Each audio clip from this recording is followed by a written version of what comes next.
opening day-nya bisa menjadi opening day yang nomor 1 di tahun 2024, 200.000 penonton lebih, itu buat saya cukup lega gitu. Terus dalam 4 hari menembus 1 juta, itu tambah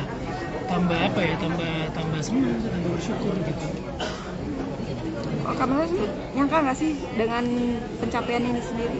Awalnya sama kayak Vino, kalau untuk angka saya nggak pernah punya patokan dan pengennya berapa, tapi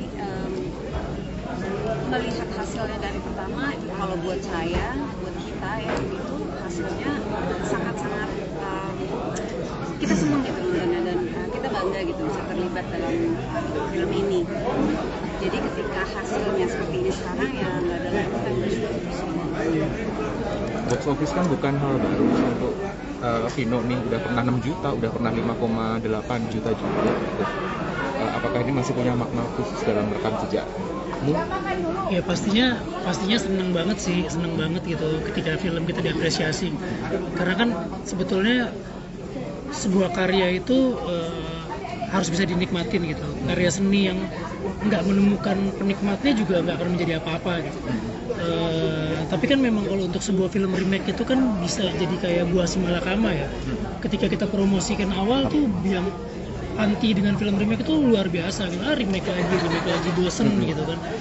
Tapi kalau misalnya kita melihat secara data gitu, mungkin yang nonton film Pimak ini banyak jumlahnya di Indonesia, tapi yang belum nonton mungkin lebih banyak lagi gitu. Sama kayak waktu kita merilis Miracle in Cell No. 7, saya mungkin jadi salah satu orang yang apain sih di remake lagi, film itu udah bagus banget, nggak perlu lah di remake lagi gitu. Kalaupun mau di remake, pilihannya harus cuma satu, harus bikin yang lebih bagus gitu. Akhirnya kita buat ya, deg-degan sekali gitu penonton, respon orang belum nonton itu kan kayak underestimate gitu, pesimis gitu. Tapi begitu kita nonton, ternyata kita menemukan market baru gitu di Indonesia yang bisa dibilang ini jadi satu celah lagi buat industri film kita untuk mengumpulkan pundi-pundi uang gitu.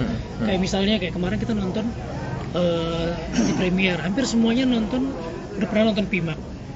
Begitu kita ke Bekasi gitu, ada rombongan ibu-ibu, dia booking sampai 4 studio, dan mereka semuanya saya tanya nggak ada yang pernah nonton film Pimak gitu. Jadi mereka seperti menonton film ini kayak film baru gitu. Dan berarti tren ini memang berjalan gitu. Pola ini berjalan, dan ketika yang nonton pun sudah pernah nonton film originalnya merasa, oh ini ternyata kalau di film Indonesia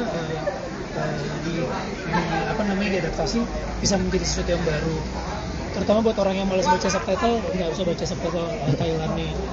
Jadi buat saya, apapun alasan orang menonton film ini, kita bersyukur banget, terima kasih banget.